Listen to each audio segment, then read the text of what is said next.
કેટલા લોકો સપનો આવે, બીજું બધું થાય, બધી બહુ જાતનું એમના ચમત્કાર થાય, પણ ચમત્કાર મને આવડતો નથી. એ કોણ કરે છે હું જાણતો નથી. ખબર પડે ને, બધા બહુ ચમત્કાર થાય. ખબર પડે ને, ચમત્કાર કેવી રીતે કરી શકે માણસ? તો તેથી પેલા ચોથી પેલા વાળાએ કહ્યું, પેલા સિલોર વાળાએ, કે જે ચમત્કાર કરે તેને મારા લાખ આલા કોઈ બાપો જતો પેલો સાયન્ટિફિક રીતે જોવા માંગે છે. શું જોવા માંગે? જેમ તેમ કરી લોકોને ઊંધે રસ્તે ચડતા હોય ને, તો આ લોકોને તો આવું તેવું કઈ દેખાડે તો વળે એવા છે, નહીં તો વળે એવા. બાબા એ જ કે છે ને, ચમત્કાર જાણીએ છે એટલા માટે તમને મારા તરફ ખેંચવા માટે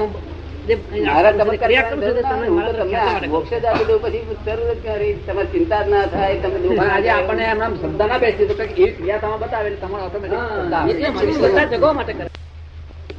બધા લોકો ઊંધે રસ્તે જતા હોય ને છતે રસ્તે આવે, પણ અહીં ચમત્કાર કરે તો બધા ભેગા થાય. આપડે આટા માણસ હવે ક્યાં દેશે? આટા માણસ ને ધક્કા મારશે લોકો. એટલે આપડે અહીં ચમત્કારની જરૂર પડતી નથી કરતા. છેલ્લી વાત છે, આ છેલ્લું સ્ટેશનની વાત છે. ત્યાં ચિંતા ના થાય, ક્રોધ માન માયા લોભ થાય નહીં, સંસારમાં રહેતો ના થાય, ત્યાં છેલ્લું સ્ટેશન ના કહેવાય. સ્થિતપ્રજ્ઞતા ભાવ આવી જાય. સ્થિતપ્રજ્ઞ નહીં, સ્થિતપ્રજ્ઞ થી ઊંચી દશા. સ્થિતપ્રજ્ઞ તો પાછી પોતાની જાગૃતિ રાખવી પડે. શાંત થઈ ગયેલી હોય, ઉપાધિ પાછી આ તો કશું રાખવાનું નહીં, એમને રહે છે ને, જાગૃતિ રાખવી પડે અને મેરે રહે ને. આ બધા સ્થિતપ્રજ્ઞ થી ઊંચી દશા પર આવું 5000 માણસ છે, પણ બધાને બોલાવીને શું કરીએ આપણે? આગળ એકદમ મને કહે છે આ કુદાડો કે છે, ટીપોય કૂદે ટીપોય કૂદે, બધા મિયા બધું ભેગું થઈ જશે. પછી તમને હાથા માણસ ધક્કા મારીને બહાર કાઢશે, ગાડી ના કાઢે. અને અમદાવાદના શેઠિયાઓ મને પ્લેનમાં ઉપાડી જાય. 14 હોય ને એમની પાસે શેઠિયાઓ પાસે 14 ખરા હોય ને, 14 અમારી પાસે ભેગા થઈ જાય. હાથા માણસનું કામ ના થાય. જ્ઞાની પુરુષ નો કોક અવતાર હોય. જ્ઞાની પુરુષ એટલે બ્રહ્માંડ નો અધિપતિ કહેવાય. કેવું? દેહ નો માલિક ના હોય. આ દેશ ના માલિક અમે ક્ષણવાર થયા નથી, 20 વર્ષ થયા. શું રહ્યું? પેલા માલકી પડ્યું હતું, પણ દસ્તાવેજ ફાડ્યા પછી રહ્યું આપણું નહીં. પછી નહીં માલકો પડ્યું. આ દેહ ના માલિક નહીં, વાણી ના માલિક નહીં. વાણી કોણ બોલે છે? દાદા ભગવાન બોલે છે. ટેપ રેકર્ડ આજે બોલે છે ને, ટેપ રેકર્ડ. ભગવાન જો બોલે તો ભગવાન નહીં, એ ટેપ રેકર્ડ કહેવાય. શું કહ્યું? ભગવાન તો જ્ઞાતા દ્રષ્ટા, સમજાય? કેટલા અધિકારી કેટલા સરસ છે, જોતા જોજો કર્યા કરતા.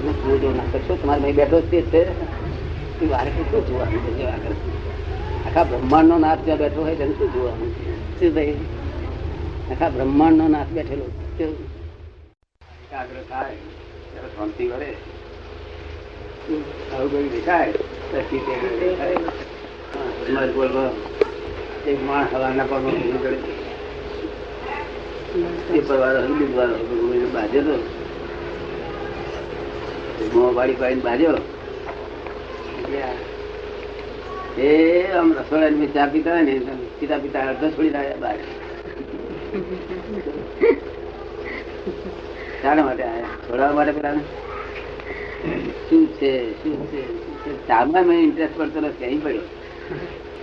ચા તો રોજ ની લાગી, આવું ક્યાંથી મળે? તારે એવું ઇન્ટરેસ્ટ નહીં પડતો ના? હું કહે ખરો ચાવા પીને આવવાનું શું જોવાનું? પણ ભાઈ શાંતિ નથી ને, એટલે આવું કરે. જરાય શાંતિ ના. કોઈ તું શાંતિ કર્યા બી કરો નહીં કર્યા. અનાદિ અનંત જગત છે, આમાં કોઈએ બોલવા જેવું નથી. શું કહ્યું?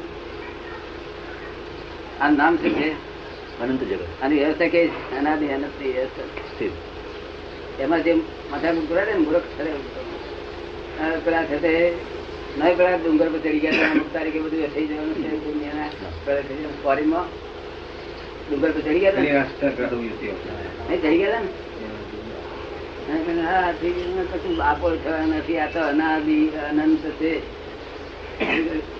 ટ્રાન્સફોર્મેશન થયા પ્રલય એમ કેવા માંગે છે, કોઈ પણ માણસ ને ભય અગર તો લાલચ, એમાંથી એક વસ્તુ બતાવીએ તો એ રસ્તા પર ચાલે. એટલે અમે આ ભય જેવી વસ્તુ બતાવીએ છીએ તે લોકો આ રીતે જાય છે. એમ પણ એ એમ કે છે કે અમારા જ્ઞાનમાં જો ચાલશે એ જ ત્યાં જશે, એટલે એમના જ્ઞાનમાં ચાલે, એમની મારામાં આવે. આશય ખોટો નથી. આશય ઈશ્વરી માર્ગે ચાલશે એનો અર્થ છે આ જમાનો શેતાન માર્ગ નો ગયો કે છે. અત્યાર સુધી શેતાન માર્ગ ચાલ્યો 50-50 વર્ષથી. મેં જાતે જોયું શેતાની વિચારવાળા જ થઈ ગયેલા. કેવું એવો આ કાળ ગયો બધો. હવે ભગવાન નો વિરોધ ચાલશે, માર પડી છે. 81 માં સંગમ યુગ આવે છે.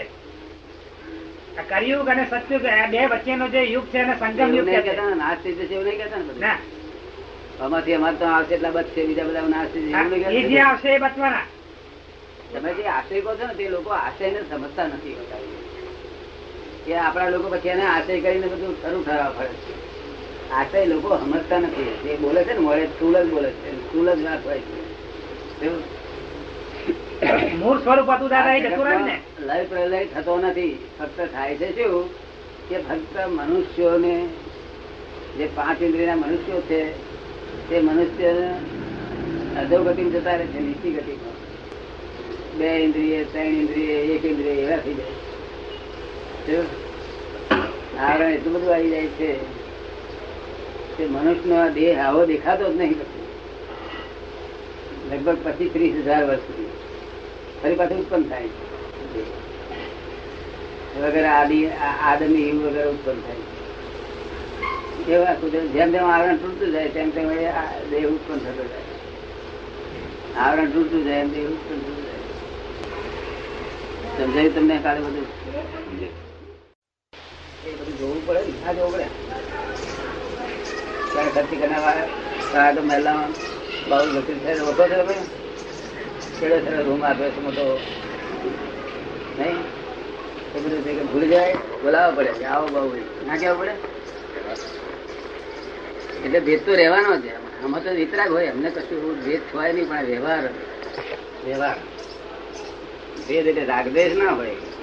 ગમે તો ગરીબ માણસ હોય ને કિંચિત માં દ્વેષ ના હોય, આમ પર રાગ ના હોય, પણ વ્યવહાર ડ્રામેટિક કેવું આવો બહુ કેવું પડે ના કેવું પડે. એમનું નથી પણ દાદા મહિને બધું મને મહિને 1000-1200 રૂપિયા ભાડું આવે એવી રૂમ છે, જગ્યા જેમાં પરાવલંબી છે બધું પ્રારંભ. શું છે? પ્રાવલંબી બધું પ્રારબ્ધ. હા, આપણે જપ કરીએ સર આ પગને પગને બધું આમ તેમ બધું કઈ ઠીક રાખવા પડે ને. ઠીક રાખો. અને માથું બાજુ દુખતું ના હોય તો જ થાય ને. તો થાય. અને માથું દુખતું હોય, તાવ ચડ્યો હોય તો ના થાય. પછી આપણે કરવું એટલે માટે એ પ્રારંભ. શું કહે? જેમાં બીજા વસ્તુ બીજાની અવલંબન જરૂર પડે, નિરાલંબન ના હોવું જોઈએ. કેવું?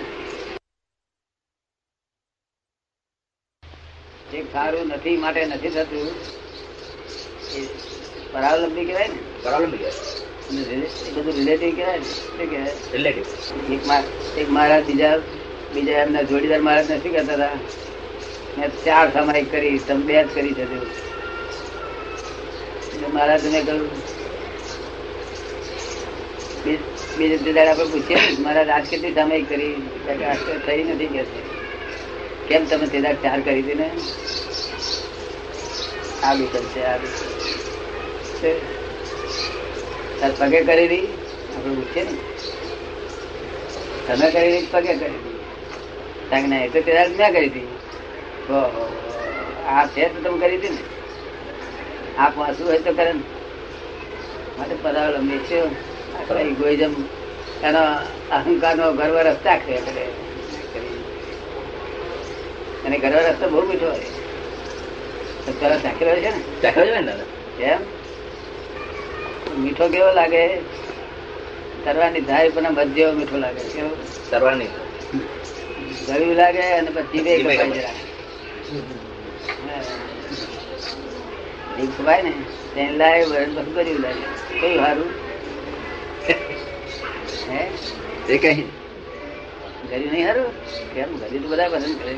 જીભ કપાય શું કર? હે જીભ કપાય પછી જોડે હોય ને જીભ કપાય તો ખરી. આ સંસારના સુખો છે ને તે ગપ્પા નથી. લોન ઉપર છે. શું છે? રીપે કરવા લોન પર. હા, જેટલી વધારે લોન લેશે તો વધારે રીપે કરવું. જય સચિદાનંદ.